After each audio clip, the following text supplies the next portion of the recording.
Can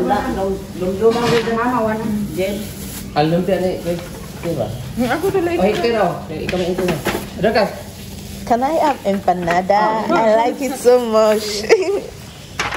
Dagang salamat. Mayun bunta, guys. Good morning. How are you doing? And this is the next day.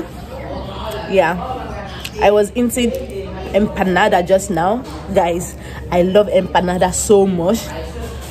In my first year, no, not first year, in my second year, first semester in school, I always buy empanada every afternoon. That's my snack. I love it so much. So today, as I just woke up and I was getting my breakfast, I just thought about it. How about I share with you how I met my Filipino family here in Toledo? Yeah. So I'm going to be sharing with you how I met them. Yeah. And how I became part of this family. But before that, I will show you inside. I think you guys saw my Lola. Yeah, my Lola. She's so caring.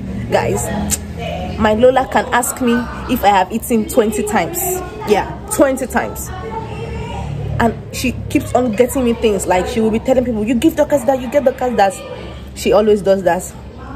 That's why I always like to be with Filipinos, because I don't starve. But when I'm alone, I starve. When I'm alone, I don't eat, I don't cook because I'm tired. I have a lot of activities. I don't have time to always sit down to cook. That's why I always like to be with Filipinos. They make sure I eat breakfast, lunch, dinner, everything. Like, you know, Raymond's mom, she gives me coffee every morning. I love coffee so much, guys. I love coffee so much. Me and Raymond's mom, we are the same. We like coffee so much. She gives me coffee every morning, and she gives me food also while I was in the house. Yeah. And now I'm in my family house here, so I will show you the inside and what we have. The food, we have a lot of food, guys. We have a lot of food. Raymond is missing out. Let me show you inside, guys. Can you see? I'm showing the food. Lola, no, I'm showing the food. This is my favorite, homba. Humma, you like humma? Very. Your face is like humma. And this is... Don't get ugly hair, dark eyes. I'm also party girl. Yeah, Lola, I will not be hungry. Yeah. Lola, have you eaten? Yeah. Kumain na? Yeah, tapos na. Oh, tapos na. Then this, I don't know this. Kuya, what is this? Sweet and sour. Sweet and sour, what? Kamote? Meat. Oh, meat, sweet and sour. Oh, there is no duck. Joke. And this is also umba. This is more. The dog is enjoying his food. Oh. Guys, luncheon.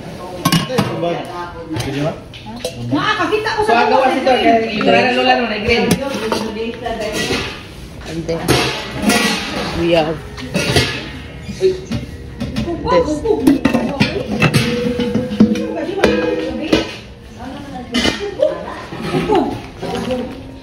Eventually. Hi guys, welcome back. Wow, it feels so good, you know, to be having a sit down video in a long while. Wow, it's really been long. I had a video sitting down like this and talking to you guys. I did that a lot while I started YouTube last year, but I think these days I'm more into vlogs. But here we are again today. I'm about to tell you a story I know you guys are longing to know. So now I'm going to spill all the tea. So grab your chair, your popcorn, and listen to me. So how did I meet my Filipino family in Toledo? Story time. So guys, it was my first year in college. So my ate, who was the first person I met, guys, I have a lot of ate. I have a very sweet soul ate in Manila. She's watching me right now. That is not the person I'm talking about. I'm referring to my ate in Toledo. So guys, it was my first year in college. You know, you guys know I'm a foreign student. I had come to the Philippines to come and study. Yeah, and I am the only member of my family here. Yes. So while I came here in my school, there was this organization called Campus Crusade for Christ. The acronym is CCC, 3 C's. Campus Crusade for Christ is just a Christian organization where Christian students come together, you know, to share the word of God, to meet every lunch break like that, to admonish each other, you know, just basically Christian things. So I was in that organization. Yeah, I think almost every school in the Philippines has that organization, CCC, Campus Crusade for Christ. They preach to students who haven't given their life to Jesus. Yeah, we win souls for Christ, we share the gospel, we study the Bible together. That is basically what Campus Crusade for Christ is all about. In that organization, they have interns. Interns are people who are working for that organizations.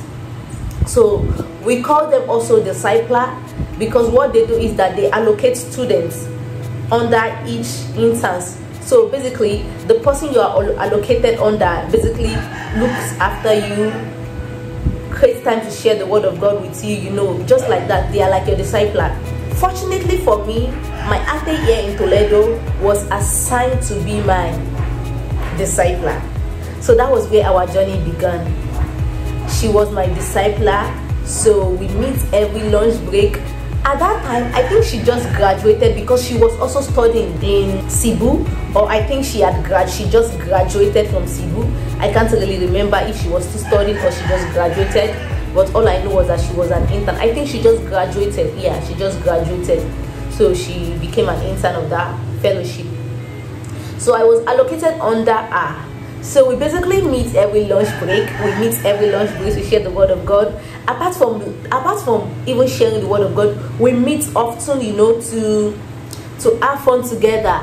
She's this kind of person that I like so much. I like her acts of kindness. I like how loving she is, guys. I'm not even joking. I love her so much, and every time, even my friend can be a witness, because I am my friend. We were allocated under her, so I wasn't the only one she's meeting. She was also meeting other people also, yeah, who are my friends, yeah, and also Filipinos, also not only foreigners. One of my friends that I hang out with, a Nigerian like me, can attest to this. When I see her, she's like, you know, I look at her and I like, she's like a perfect example of a Christian. I don't do bad things, but I used to tell myself that she's that kind of person you can open up to, and she will not judge you. She will not judge you by what you've done. I like how she is, guys. She doesn't have a lot of money, guys, but then she would take I and my friends out in the evening to go and eat. We don't go to fancy places. It could be just a normal restaurant, but she would buy food for us, guys. Guys, I love her so much. She's Filipino. Filipinos are like that. Maybe not all, but most Filipinos are like that. But ours was exceptional. Sometimes she would tell us, oh, Dorcas, Shinaza, can we meet by 6 p.m. on Thursday? Let's hang out together. When we meet by that time, she would buy things for us, even if she's not spending 500 pesos, even if it is 100 pesos she's spending. I really appreciate her act of, you know, kindness, the thoughts she puts to us doing those things, guys. She was the one that made me to, you know, she was the one that made me to know how to shop okay, guys. When I came to the Philippines, I do not buy thrifted clothes. I do not know how to. I don't even know what it means.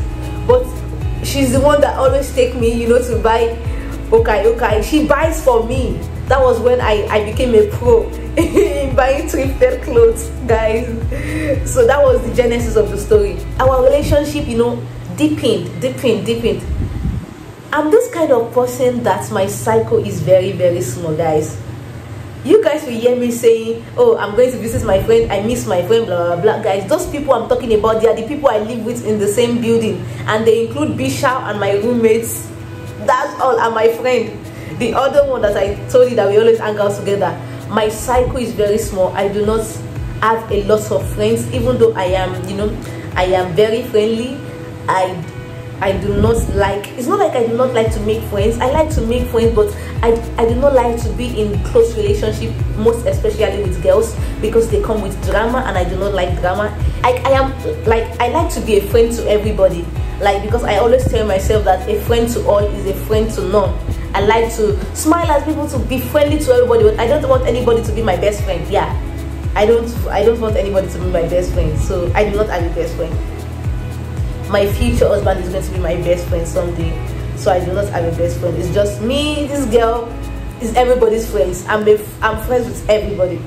So my cycle is very, very small, and she would, she would take us out. We would have fun. But that time I saw the kind of person she is. I was open to her. I was free. Like, she made me comfortable around her. With her, I could be my true self. I don't have to pretend. I don't have to act in a certain way. I can laugh the way I want. I can do things the way I want. So that was how our friendship began. We met in my school. She does not attend my school, for your information. She does not attend my school. She never attended my school. My school was the meeting place. Not all school allows, that kind of organization to hold every lunch break. But my school allowed that organization to hold every lunch break. So every lunch break, they always gathered in the school chapel, and we just come there and talk and pray, like just during lunch break. That's how we often do. Not even every day. It's like once in a week. So there was a time, in case some of you guys don't know, I stopped school. Yeah, I don't want to say this, but the conversation I'm going through is going to get to that. I stopped school. I was going through some problems, sometimes financial problems, like that. I needed to move out of my house because I was not getting allowance like that. So I spoke to her. I should be graduating right now, guys. I should be in my final year right now. This should be my final semester. And if I was in my final semester, I would have been planning to leave the Philippines this year. Yeah, maybe I might not even have been on YouTube. Yeah, but I'm thankful to God. Like, I think everything happens for a reason. Everything has purpose. Yeah, I'm living my life. I think this is my journey. Yeah, and I'm glad. I'm back to school, as you guys can see. Plus, I'm studying into universities. So at that time, I stopped school, and I needed a place where I can stay, to gather myself together. I need to be in the right state of mind. So I messaged her. I told her, Ade Priestley, I need a place to stay. I messaged her and I explained everything to her. So she was, at that time in Cebu, she was living in a house, in an apartment where the interns live. Those people that I told you are disciples, they are all Filipinos. So I told her, and everything was made, and they allowed me to stay with them in the apartment. So I was the only foreigner staying in the apartment, the only one going to school, and the youngest. I was the youngest amongst everybody, guys. Those moments of my life were the most peaceful time of my life that I lived here. So that time I stopped school, I was there, and I was so happy, guys. I was not depressed because I was in the right environment. So it was through her I was able to get a place to stay. Then December 2019, yeah, she brought me to Toledo. That was the first time I came to Toledo. I spent Christmas here. Yeah. Actually, I used to call this place my Lola's house, but this place is not actually my Lola's house. Like, this is our mom's house, but my Lola lives also in this building. So whenever I'm coming, I'm always like, oh, I'm going to my Lola's house. But our mom lives here also. So our mom is the owner of the house, and the grandmother is also here. And I used to call her my Lola because she gives me that grandmother feeling. I have a grandmother in Nigeria, guys, and I can't wait for you guys to meet her. She's also very sweet and very loving, and she cares for me.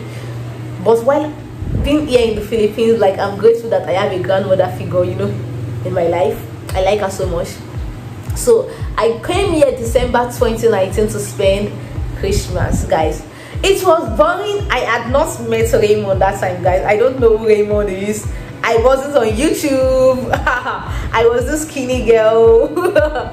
Yeah, so I hadn't met Raymond. So I was here in Toledo, December 2019. I enjoyed my stay here. Her mother cared for me like a mother is so caring. That was the first time I was going to be meeting her mom. but I and my ate, we spent a lot of time in Toledo. I think more than a year or 2 years in Toledo, because she was there. So that was my first time coming to Toledo, spending Christmas with our family. Actually, it was kind of boring to me because I do not have any friends here, so I was basically at home all day. So after Christmas, that was how we met, guys. After Christmas 2019, before the pandemic, we went back to Cebu, and that was when she told me that she would be resigning from the Christian organization because she needs to work. So presently she works as a nurse here in Toledo. Yeah, in fact, she has gone to duty, but I would insert a picture here for you guys to see later at the end of the video. Or no, what am I talking about? I've made a video with her, guys, while I was here in Toledo. That the first time I spent up to a month in Toledo, I was with her, guys. That was the moment I met Raymond. Yeah, that was where Raymond came about. So if you guys want to see her, I'm going to upload a video. If you guys want to see her, I'm going to link a video up here so that you can see her. She's in a couple of my videos while I was in Toledo. Yeah, we even invited Raymond for dinner. Yeah, yes, so you guys should go and watch those videos. So she told me that she would resign and then she would come to Toledo to work as a nurse, guys. I was so emotional. I cried. For you to know how deep I love her, I cried because I felt like she was the closest person with me at that time. I'm this kind of girl who do not talk about my life to anybody. I do not tattoo my tail to anybody. I keep most things within me. But at that point, she was the person I could feel safe, I could feel secure to pour my heart to. And now she was leaving Cebu. I was so emotional. I cried, but I told myself that, oh, Dorcas, you have to move on. You have been here, you can do it, like that, like that. So she left, she came to Toledo. That was how she does not live in, Cebu City anymore, and we were separated. But look at us, I always come to Toledo. So guys, whenever I come to Toledo, these are the people I always come to. Yeah, like they treat me so well. I'm a foreigner, guys.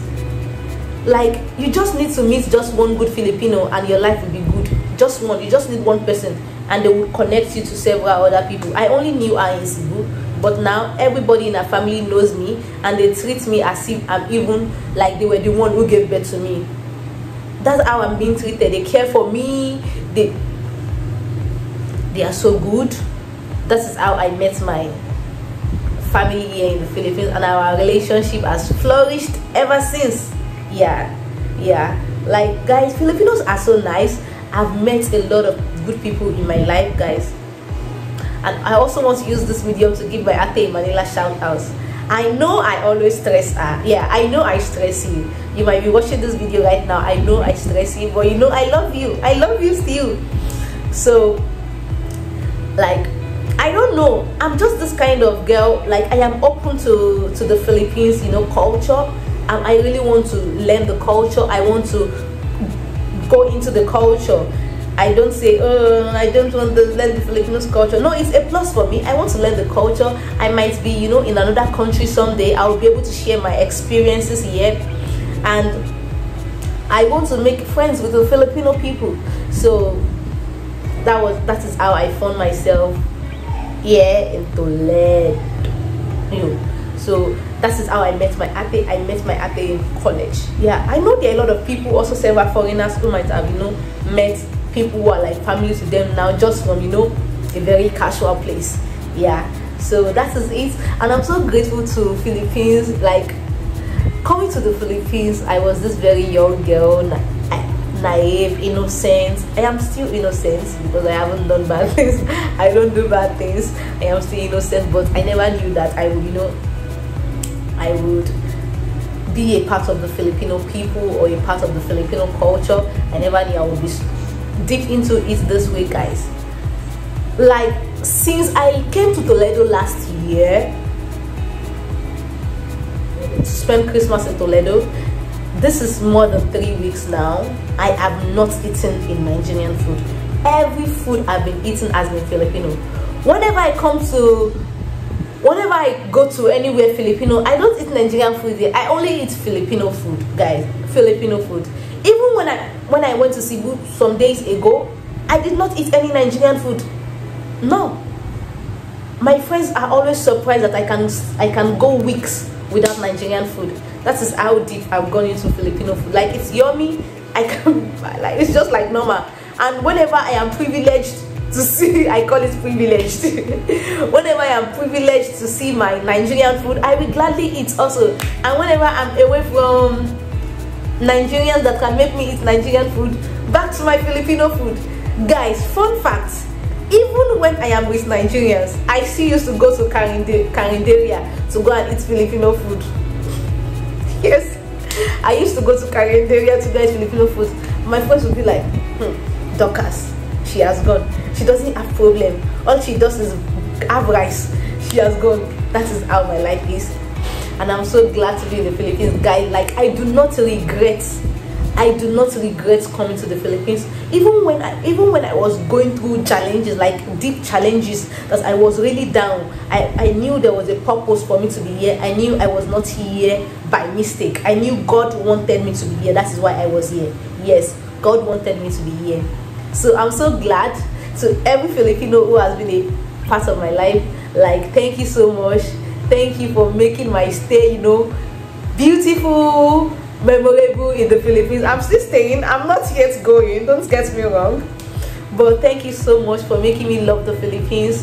Thank you so much for being so good, for being so kind to me, to my ate in Compostela, Ate Kati, Ate Rio. Thank you so much. These are people that make me feel loved. Like, they care for me. Like, thank you so much. Like, you guys don't know that you are going to be a part of my story forever. Yeah, because there is no way I will go to someday that I will not mention you guys in my story, because you guys are the people that make me feel at home, that make me love the Philippines, that made me to be happy, that made me to to be able to go anywhere I want in the Philippines without getting scared. You are always going to be part of my story. I will always mention, because what you have done, you don't even know that how small it is. It's already huge in my heart. It's going to live with me forever. Just imagine in the future, if I'm married and I'm telling my kids, I was in the Philippines and then these people, they were the one who take care of me. Okay, let's go and visit them. That is how it is. You are making memories for me, and I'm really grateful. And if you are thinking of coming to the Philippines, I mean, come. Let me tell you, the Filipino are good people. Come. In as much as you are good, also you will always attract good people, because I believe that if I'm a bad person, I will not have friends, I will not have family. But because I think I'm good, that is why I have a lot of people who are around me. And guys, that is it for today. Thank you so much for watching. Thank you so much for watching me smile. I think I've just been smiling and blushing all throughout this video. I do not know why. I think I'm always like this. Yeah. Yeah. So guys, thank you so much. I will end the video here, and I will see you in my next video. Until then, peace.